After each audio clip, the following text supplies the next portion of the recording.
Hi guys, I hope all of you are doing well, eating healthy, wearing your masks and keeping safe. Well, I was also doing all of these, but unfortunately I wasn't spared by this notorious COVID-19. If you're connected on any other social media, you probably know by now that both my husband and I tested COVID positive and had to be hospitalized. But by God's grace, we have recovered well and we are back home to our daughter. I had so many videos planned before this happened, but after this, I thought it is important that I share my COVID story first with you because no matter how much we want, this COVID is just not going anywhere. It's been more than 6-7 months. We don't know when the vaccines are going to come out. I wish and I pray that it doesn't happen to any of you watching, but in case it does happen, you need to be prepared. If you are just a little bit aware and prepared, we can all fight it and we can keep ourselves and our families safe. So I'm going to share my story with you.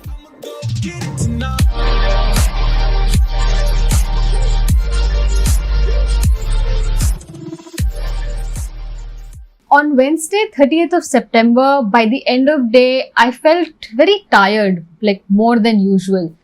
I just thought I'm overworked and needed a good sleep, so slept early. Unfortunately, the next day morning when I woke up, I still felt like shit. I had a very heavy head. I felt no energy. I just didn't want to do anything. Still pushed myself to do my office work for a few hours, but after that, I just couldn't. I had 101 fever. I had discomfort in my throat. And of course, we are all scared about this COVID-19 thing, so I was also scared. So first thing I did was I isolated myself in this very room, and that was the last time I saw my daughter in the next 2 weeks, and all the mothers know how difficult it is. Anyway, so COVID test is done at least 48 hours after the onset of symptoms. There are two kinds of tests: rapid antigen test and RT-PCR. Now, RT-PCR has a higher specificity rate, which means the chances of false negatives are lesser. So that's what I opted for. Someone from lab comes and takes 2 swabs, one from your nose and another from your throat. So I gave the test and the results usually come after 24 hours, but trust me, I was not even waiting for the results. I just didn't expect that I can have COVID-19 because I was taking all precautions, sanitizing my hands all day, working from home for last 7 months, not even going out. So this just cannot happen. Next day, which was a Saturday, I was feeling much better. Fever had gone, headache had gone. And I was doing yoga in this room when my husband came knocking on the door and he informed me that my reports had come and I was COVID positive. I actually argued with him that either we need to get the test done again or just simply ignore the reports because it wasn't possible. I was feeling fine by then. But he also explained to me that by doing that, we would be risking everyone else's life as well, including my 2-year-old daughter and my 90-year-old granny. So I gave in and agreed to go to the hospital. In the hospital, when I started having my lunch, I just couldn't eat. The food was kind of a mix of bland and bitter. But hospital food is supposed to be bad. So I was carrying a few chocolates with me. I started eating chocolate and guess what? Even the chocolate tasted bitter bland. So my sense of taste had completely gone. Doctors tested my blood pressure and it was alarmingly low, 55 and 85. So they instructed that I drink lots and lots of fluid, at least 4 to 5 liters in a day. Meanwhile, at home, everyone else also got tested as a protocol. My husband also started showing symptoms, 102 fever and extreme weakness. And guess what? He took the Hamesha Saath Nibhane Wali Kasam quite literally and tested positive, came to the same hospital. And 5 years hone wale hain shaadi ko, but he still cannot leave me alone even in the hospital. Now, everyone else at home though were safe, negative, but the worry was how will my daughter stay without either of her parents? She says mum and papa at least 50 times a day. She doesn't eat a single meal without feeding her mother with her own hands. How will she stay? Will she cry? I hope she doesn't fall sick, etc., etc. But guess what?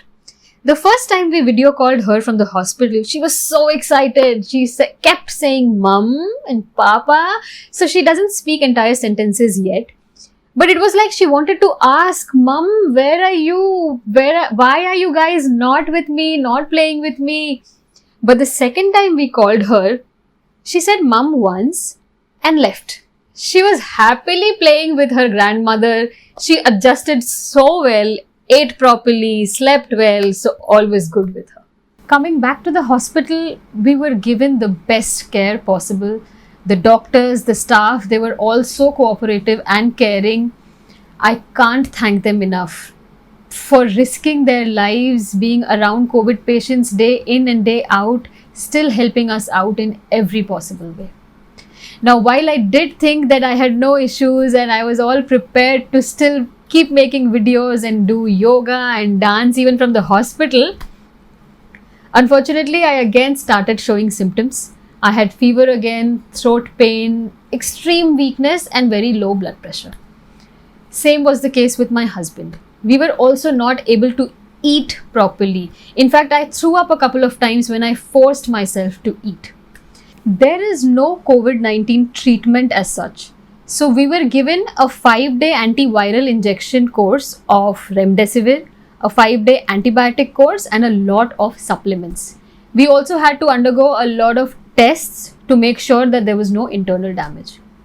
Now, if you do test COVID-19 positive and don't have very serious problems, you can treat yourself at home.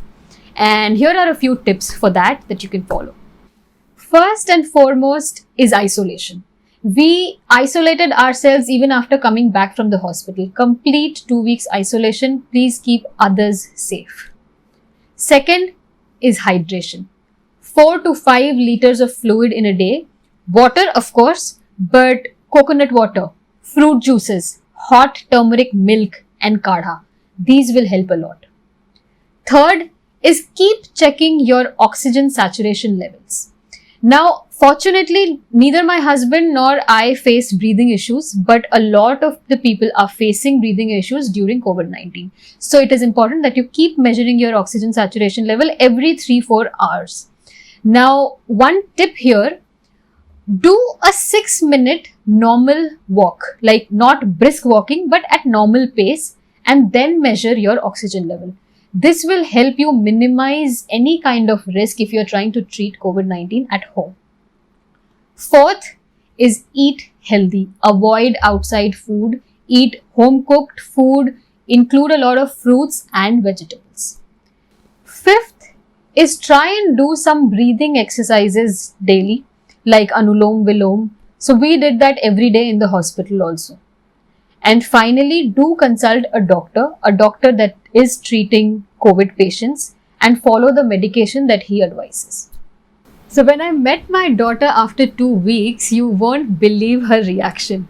She was so mad at me, she just walked away from me. But her gussa lasted for literally 11 seconds.